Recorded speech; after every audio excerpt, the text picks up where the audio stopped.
stuns the House as conservatives clash with party leaders over immigration. China bends to some White House demands after intense trade talks, and the president targets the FBI and the Justice Department. Good morning, I'm Maria Bartiromo. Welcome to Sunday Morning Futures. The House Freedom Caucus torpedoes the Farm Bill to force immigration back into the spotlight. Is this a winning strategy for Republicans approaching the midterm elections? Counsel to the president, Kellyanne Conway, and the House Majority Whip, Steve Scalise, will weigh in. Shocking new details this morning coming to light after President Trump accuses the FBI of spying on his presidential campaign. The president now demanding that the Justice Department turn over documents to Congress. So after months of stonewalling, will the DOJ finally cooperate? The chairman of the House Intel Committee, Devin Nunes, will join us live. President Trump's tough stance on China is getting results after the Chinese agree to import more American goods, all as China sends a message by landing nuclear bombers in the South China Sea. House Armed Services Committee Chairman Mac Thornberry with us, reacting this morning as we look ahead right now on Sunday Morning Futures.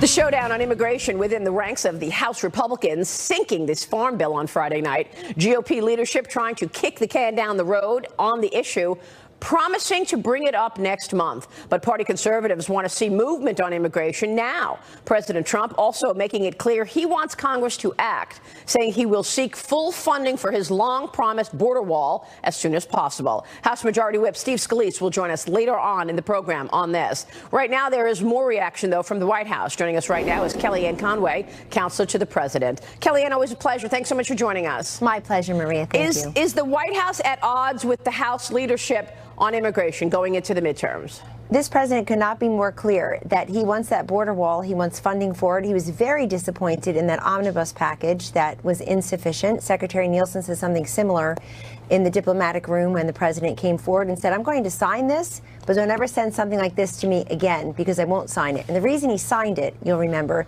is because it included over $700 billion for our military, their first pay raise in many years, $4 million for school safety, $4 billion for school safety, $6 billion for opioids, a lot of good things in there. But that border wall needs to be funded. At the same time, this president has been a friend to farmers from day one, and he will continue to be. So I think much of this, Maria, is a function of Washington, that they still have not accommodated and assimilated themselves into a system run by a president who thinks you can do many different things at once. You can take care of the farm bill, you can take care of immigration, get that border wall built. This president talks about keeping out illegal immigrants and folks who, and separately, folks who come here to do harm. He's against catch and release. He obviously is very much against the savages in the MS-13 gangs. However, he's also talked very crisply and definitively about the poison that's coming over our border. And this wall would serve many different functions, including keeping out that poison. So is it the Freedom Caucus that is pushing to get this on the table before the midterms? And is it the leadership in the House that's basically saying, well, let's kick it until after the midterms? If they want the president's help and direction on this, they'll recognize that he thinks that we need to have started constructing that wall. He obviously commissioned, or somebody commissioned, the prototypes, and people have already started in different sections of the border making changes there. And so this president, again, happy that the Congress says they'll take this up again next month, but none of it can be a substitute for what he sees as a number one issue. He promised it on the campaign trail. He was elected on it when others were all, gooey and chewy about amnesty and about no border wall. I understand. This needs to get done. My point is, you're going into an election in November, and obviously a lot of people are worried that the Republicans will lose seats. It's not a very good plan to be fighting over one of the president's priorities going into the midterm elections. But this is where we find ourselves, isn't it? Then they ought to meet that priority. It's a priority that is supported by many people across this country. We need to be a sovereign nation that has physical borders. It's very simple. And it's very simple. You've seen the numbers increasing because we have these crazy programs like Catch and Release. You heard the president himself on Tuesday, Maria, in a speech to the peace officers say that he believes in catch and release. You catch them and you release them to the country they came from. Right. Well, we're going to be talking with Congressman Steve Scalise on this issue, so we'll get more into this and whether or not this is the appropriate plan of action going into the midterms. I got to get into trade and China, Kellyanne, because it looks like the Chinese are bending to the president's wishes here and agreeing to buy more stuff, whether it's agricultural products or natural gas or oil, from the U.S. My issue is the national security issue. The president was very firm that he was going to use the 301 part of the Trade Act, and that is to protect this country's technology, to protect the crown jewels of this country. We know that China steals intellectual property, transfers technology to Chinese companies, and obviously will not really open up markets to American companies. What does this agreement have to do with that? Because these are the real issues that are important to business and the economy. Right, and all of that is on the table, Maria. In 2 short weeks, we had the American delegation go to Beijing. We've had the Chinese delegation come here to the White House just this past week. They met, obviously, with the major players in the trade in China space, but also they met with the President of the United States himself. And this would not have happened but for Donald Trump as president, because it never did happen. The president has said very firmly, the $500 billion deficit is crazy. I think you see some early productive commitments or conversations to reduce that deficit and increase significantly the purchases. But this is more than a buying mission. This also has to do with the 301s. Ambassador Lighthizer has been very, very upfront about how the tech transfers, the stealing of our innovation, our intellectual property, really the stealing of our future innovation as well. That's right. That has to stop. But without this president's leadership, none of this would be happening. You're absolutely right. And I totally agree that the president put the pressure campaign on China, and he's winning on this. They are going to buy more stuff from us. However, the Chinese want this 301 issue, the national security issue, off the table. Is the president going to give in to that? That would be a huge deal.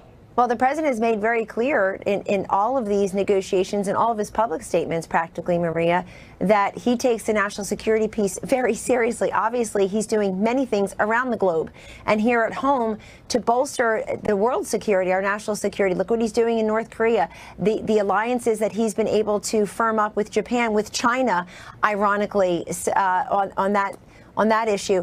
And so this is a president who's been talking about national security, the tech transfers, and I don't want to get ahead of any announcement that will be made, but I can guarantee to you, and you know this from speaking to others who are in those talks, that that everything is on the table, and all of that is being discussed in Beijing and here in the United States. Is the meeting with Kim Jong-un still on the table? Where does that stand, Kellyanne? We're preparing for a June 12th summit in Singapore, where this president will continue to do what he's been doing for months now, since he got here, really, which is to try to end 70 years of war between North Korea and South Korea, and to try to denuclearize the Korean Peninsula, which helps everyone. Obviously, North Korea had a problem this week with South Korea. We're monitoring that. But we've received no specific information that would make us think that we should stand down at this moment on forging ahead with that June 12th summit. But this president has made clear from the beginning, Maria, and I'll repeat it on his behalf this morning. If it happens, that's fantastic. And if it doesn't happen because certain conditions aren't in place or the time is not right, that's okay too. Look at what Secretary of State Pompeo has been able to do in 2 trips over to North Korea in 7 or 8 weeks, not even. And 3 Americans are back on American soil with their families because of this president and Secretary of State Pompeo's leadership and action. Have the trade issues bled into the issues around North Korea? The president made a remark last week basically saying, I don't know, maybe China spoke with the head of North Korea. Maybe that's why they're backing out. In other words, this pushback of the Chinese trying to get the 301 and the national security issues off the table with regard to any agreement, is that getting in the way of its dealings with North Korea? Well, I wouldn't conflate the two, and I happen to know that's not what the president meant in that comment with respect to China. Okay. Let me move on to the Department of Justice and the FBI investigation, Kellyanne. We're going to talk with Devin Nunes coming up, the chairman of the Intel Committee. He's also investigating China, so I'll get into that with him. But we want to talk with him about his investigation into the FBI and the DOJ and their handling of the investigation into Trump collusion narrative, as well as Hillary Clinton's investigation. The president tweeted this yesterday. If the FBI or the DOJ was infiltrating a campaign for the benefit of another campaign, that is a really big deal. Adding his support to pushes by the House Intelligence Committee to release the documents. And the president is saying that he was spied on. Can you tell us what went on? All I know is what I see, and the president is absolutely within his rights to tweet about this. He tweeted more about it just this morning, Maria, and essentially the president is saying what we're all saying, which is we're happy to never talk about the 2016 election again. Winning solves a lot of problems. Winning completes many sentences. But you can't have it both ways. Those who want to investigate Russia collusion, which the president said is a witch hunt, there's no evidence of it, we're into year 2 of this. You can't then say, oh, we can never talk about the Hillary campaign again and what happened there.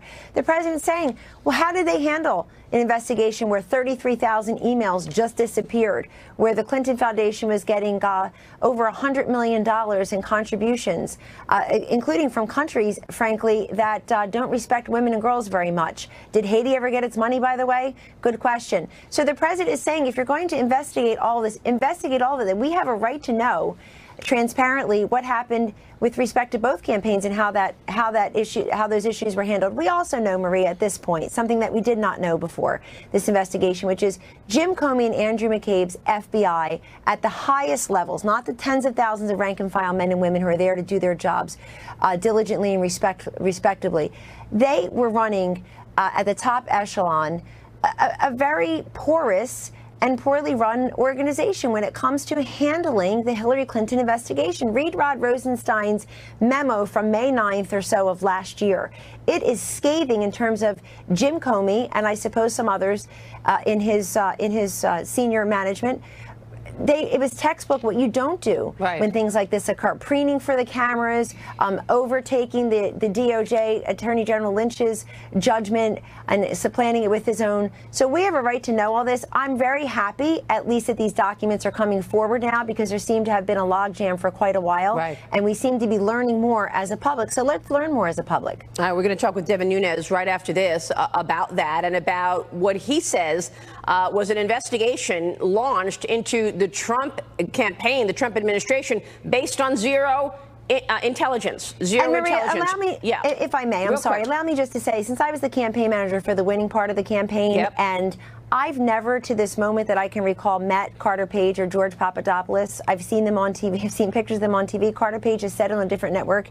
He's never met me. I think that's important because when you're talking about how we won and what happened once some significant changes were made in leadership in the campaign, and let's remember, it's Donald Trump and Mike Pence. They were our 2 greatest assets on this campaign. They won this election fairly and squarely. I think it's important just to note that because people, again, are saying the campaign as if every phase of that was the same. I will tell you, I'll look you in America in the eye. There's no reason to have been talking to anybody, frankly, from Russia, from these other countries, trying to do anything other than beat Hillary Clinton fairly and squarely. I look no further than Hillary Clinton to figure out how to beat Hillary Clinton. Exactly. Kellyanne, good to have you on the program this morning. Thank you, very Maria. much. Kellyanne Conway joining us. A long-awaited report on the Justice Department's investigation into Hillary Clinton has Washington on edge this weekend. The president has put new pressure on the department amid spying accusations. House Intelligence Committee Chairman Devin Nunes will join me live next as we look ahead on Sunday Morning Futures right now.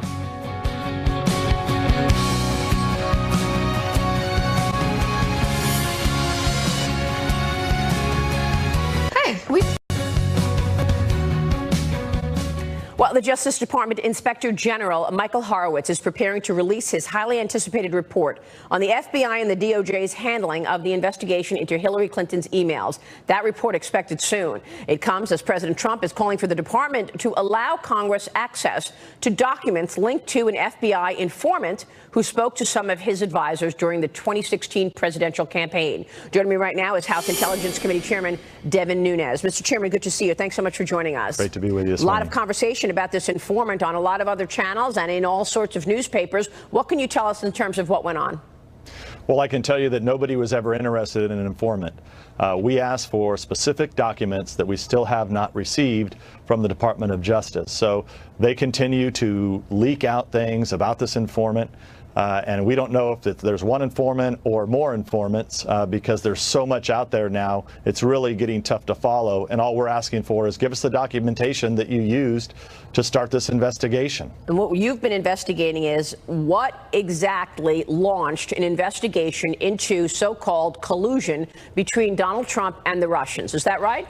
Yeah. So remember, we discovered that the dossier was used. So this is the dirt that they dug up that the Hillary Clinton campaign and the Democrats used, and then it got to the FBI, and the FBI used it in a FISA. So we're trying to get to the bottom of, what else was used in that FISA, because you have many people in the Department of Justice who are claiming that we're wrong. So if we're wrong, show us the information. Well, Jim Comey was interviewed by our own Bret Baier recently. You know that. And during that interview, Jim Comey said that there was more than just the dossier. Let's roll that clip. Listen to this, Mr. Chairman. You called the dossier unverified, salacious. Why did you use that to the FISA court to ask for surveillance for Carter Page? Not only use it, but you led with it.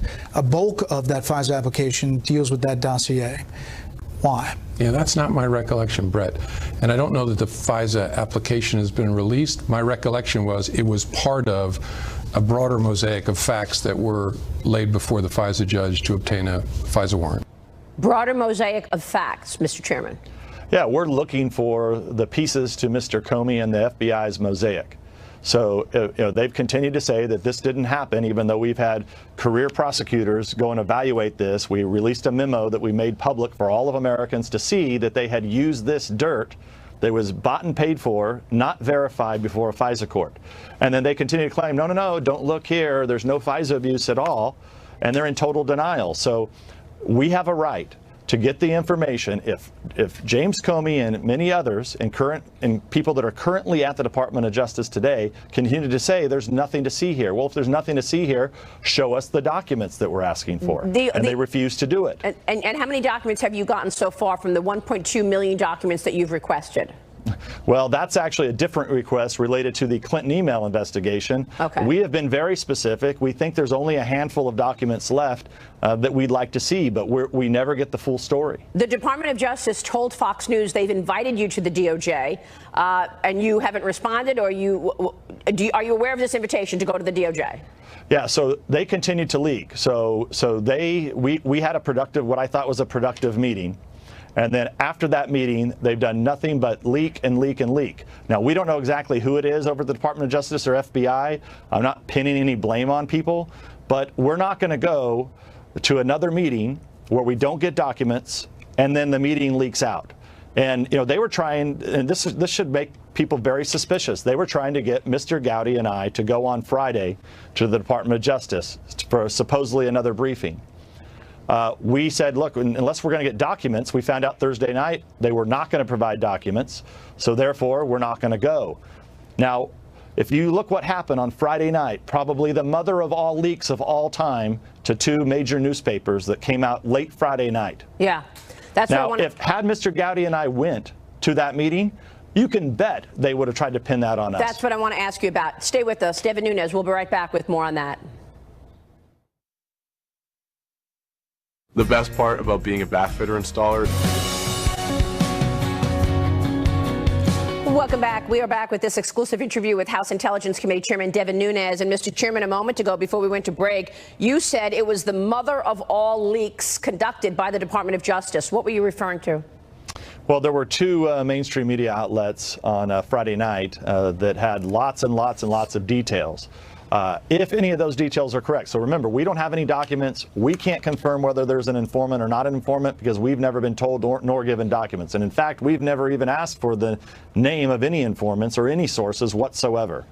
So if any of that is true, if they ran a spy ring or an informant ring and they were paying people within the Trump campaign, if any of that is true, that is an absolute red line. There is not an honest person in this country who can believe that taxpayer dollars going to fund this ring and operate like this, like what's said in the New York Times, I think it would have quite a bit of detail on it. If any of that is true, this is a red line in this country. You can't do this to political campaigns. But I mean, this was done. I mean, according to them, this was done in the spring. I mean, before the counterintelligence investigation was even open. If that's true, we need to know about it. So, well, the New York Times reports and the Washington Post that somebody was paid. Somebody was paid, and they were interacting with the Trump campaign. You want to call it spying? Fine. But somebody was paid. Isn't that right? That's what the New York Times says. If they paid someone, it's an absolute red line, and this is over with. I mean, I don't know how to say this. I mean, there is no possible way that we should be allowing, even if it was legal, we should never allow this in this country. Congress should not allow for anything like this to ever occur again to any political campaign if it in fact happened, which is why I'll say again, all they got to do is provide us the documentation. If they didn't do anything like that, provide us a document so we can verify it. Well, when you say this is over, what do you mean this is over? I mean, we have criminal referrals from the Inspector General what I'm saying is it's over. And when I say it's over, meaning that this whole thing is a scam. I mean, that there's real FISA abuse here. If there is real, I mean, the real FISA abuse, I just can't imagine if what's in these stories is true. How can any American stand for this? And look, we're a separate branch of government. We set up these capabilities. We have a responsibility to oversee these capabilities. And I'll tell you, there is not an honest person in this country that thinks it's okay if sources, informants, whatever you want to call them, go around and start passing out money all over the globe to do what? To secretly put yourself into a presidential campaign. That's not acceptable in this country. How far up the line does this go? We know that Loretta Lynch and Sally Yates were briefed on the Trump campaign in 2016, in the spring of 2016. We know from Peter Strzok texts that he said, and I quote, President Obama wants to know everything we're doing on this. And we know that Peter Strzok told Lisa Page we need an insurance policy should Donald Trump win the presidency. So who was calling the shots here? Well, look, there's a lot of abuse here, and so they were briefed in the spring. So we know that the FBI briefed the highest levels of the Obama administration in the spring of 2016. Shortly after that, you have Mr. Steele that gets going. He's being paid by the Clinton campaign secretly. He's also meeting with the FBI. He's digging up what ends up being totally phony dirt, by the way, who he claims got it from Russians. And so I don't know how clearly I can possibly say this. If anybody's looking for collusion, all they have to do between the Russians and a political party, all they have to do is figure out if, in fact, Christopher Steele talked to Russians, because there you have your collusion. They took information from Russians and they used it against the president, President Trump.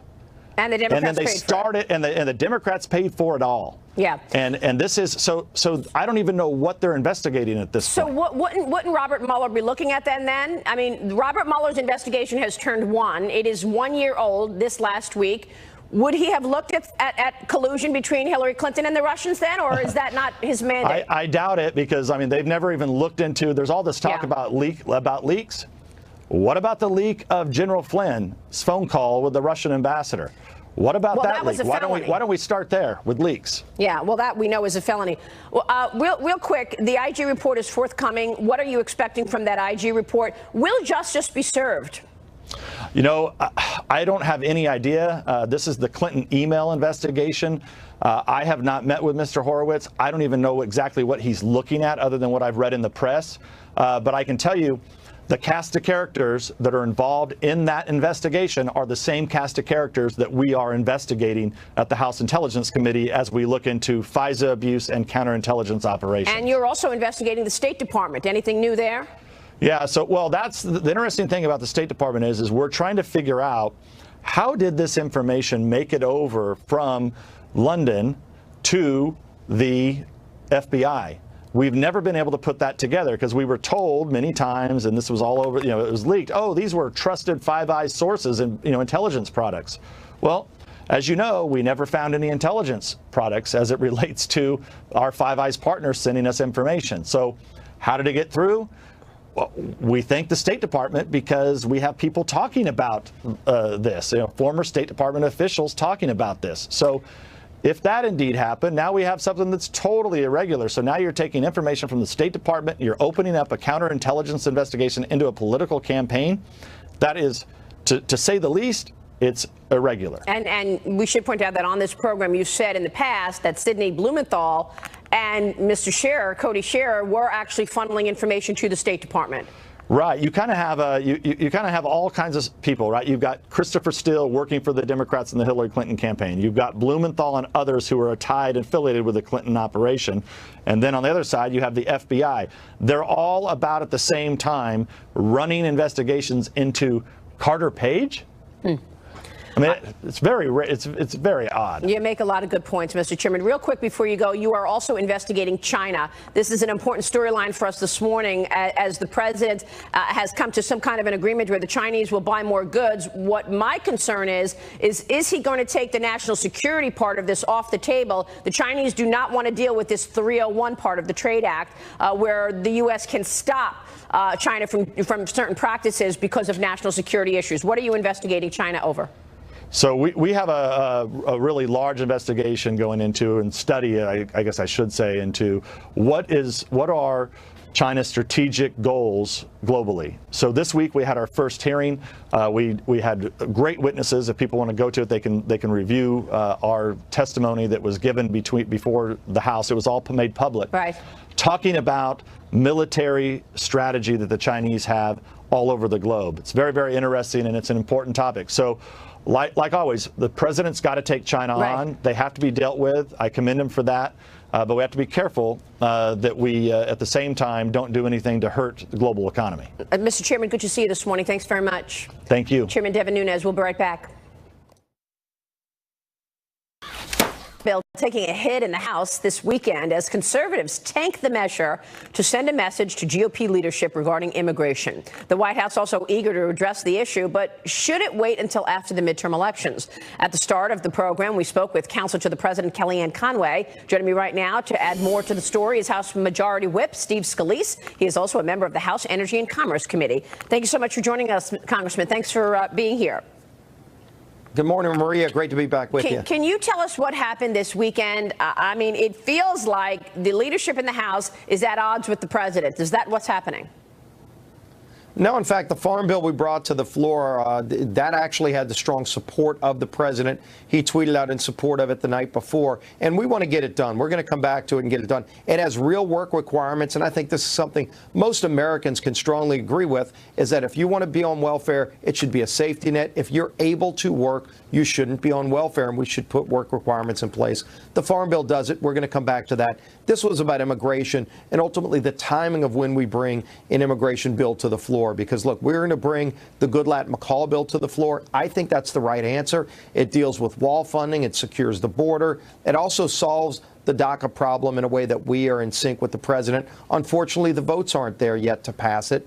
And we're working on some other alternatives with President Trump so that we can be in sync. So what's the holdup in terms of getting those votes? Why aren't the votes there? You say you are going to have a vote on immigration in the next couple of weeks, right? Right. We're going to have a vote on the Goodlatte-McCall bill. Again, the votes aren't there to pass it, but a lot of members want to vote anyway, and I understand that. Then we're also working with the president to see if there's some third alternative. I don't want to see the DREAM Act come to the floor, which is pure amnesty with no border protection, no wall. That is not the answer. Amnesty is not the answer. But we need to find an alternative pass because right now the votes aren't there to do what I think is the right approach because there are no Democrats that support building the wall with a fair approach to DACA that allows people to become citizens just by getting in line like everybody else, no path to amnesty. And so that's the divide right now. But we're working with the president to get this done. So is it the Freedom Caucus that pushed back on the farm bill because they want immigration done sooner? Yeah, I think they wanted to see the Goodlatte-McCall bill brought up before the farm bill. Right. This is a tactic issue. We all want the same thing. We all want to get to the same end result. So we're working with the Freedom Caucus, and we're not that far apart.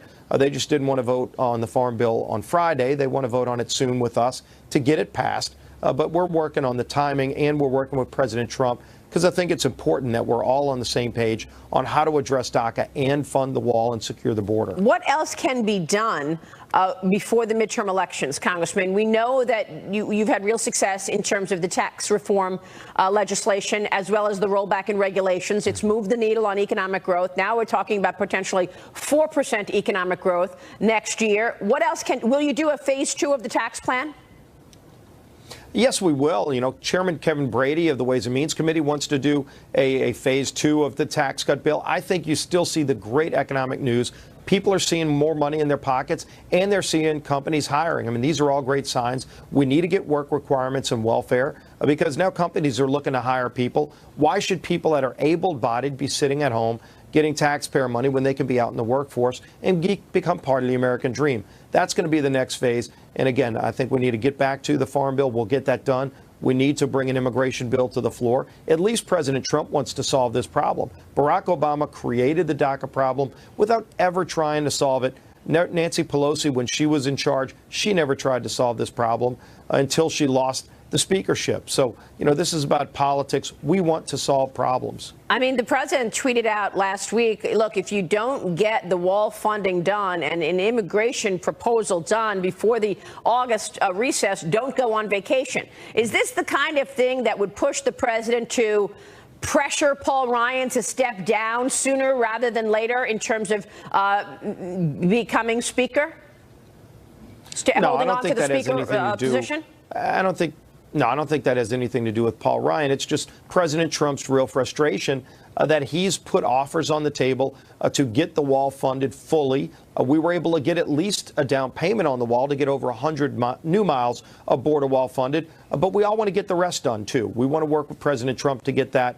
Obviously, Democrats are blocking it. And I think Democrats are making a big mistake to double down on being against tax cuts and being against border security.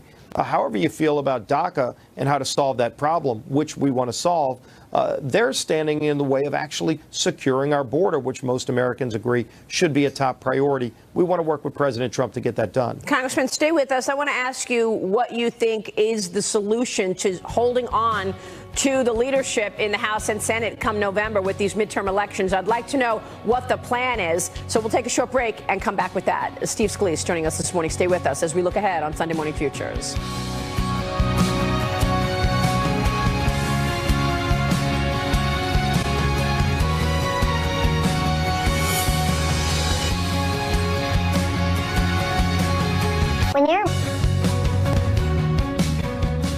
We are back with House Majority Whip Steve Scalise this morning. And Congressman, what is the plan to hold on to the leadership come the midterm elections in November? Well, the battle for keeping the House, number one, focuses on staying on track, on getting the economy moving again, which we've started to do with the tax cut bill. Most Americans, their main focus is still the economy. And we've been laser focused on getting the economy moving again, working with a president who gets it, who understands that getting rid of regulations and cutting taxes is really a recipe for getting the economy moving again. And it's worked. Nancy Pelosi, if she was speaker, has already said she wants to raise taxes on all of those hardworking families who are finally seeing some more money in their pocket. She also wants to bring that regulatory state back. When you had regulations that were out of control, we're not going to let that happen. And we know the districts where she's got to flip to be speaker again. And we're fighting in those districts. And we're going to continue to focus on the things that matter for families, getting the economy moving again, securing our border, and making sure that we've got a military that's properly funded and we're taking care of our men and women in uniform. That's going to be our main focus, working with a president who wants to get that done as well. And of course, this enormous story about the abuse of power at the top of the FBI and the DOJ is taking a lot of the oxygen in the room. I don't know where we'll be in that regard come November, but we'll be watching that storyline as well. Absolutely. And I'm real concerned, again, when you see all the leaks. You just saw Chairman Nunes talk about the problems that he's experiencing. They can't get the right documents from the FBI, yet every conversation they have is leaked out like a sieve. The FBI needs to get their house back in order. They need to stop running around on witch hunts and focus on their main objectives, and that's helping keep this country safe. Congressman, what can be done about school shootings? You have been such an inspiration to all of us. Obviously, you were shot at the baseball practice, and now yesterday, another tragic shooting in Texas. What should be done? On Friday, of course. It's another horrible tragedy, Maria. Yeah, and it's so sad to see what happened. But unfortunately, there's something going on with our young kids that we've got to focus on and find out what the real problem is. Here was a case where it wasn't the kid that everybody thought, like at Parkland. Half the kids, it seemed like, thought that that kid would have been a school shooter. Here, that wasn't as much the case, yet something went horribly wrong. Look, there were guns around for decades, and you didn't have these kind of school shootings. This is something that we've got to figure out what's going on in the culture with our young kids that would cause somebody to flip like this and go do something so horrible. Congressman, it's good to see you this morning. Thanks very much for joining us. Always great to be back with you, Maria. We appreciate your time very much. Steve Scalise, we'll see you soon, sir.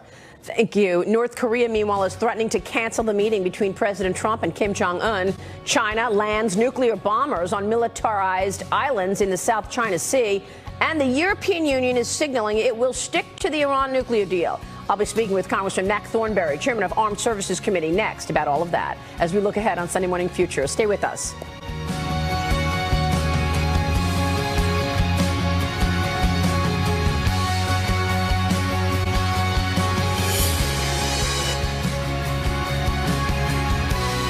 Kim Jong-un in North Korea after North Korea threatened to pull out of that scheduled meeting. It's scheduled for June 12th in Singapore. The two leaders agreed to work closely to secure this historic summit ahead of Moon's visit to the White House this week. Joining me right now is Texas Congressman Mac Thornberry. He serves on the House Armed Services Committee, and it is good to see you, sir. Thanks very much for joining us, Mr. Chairman.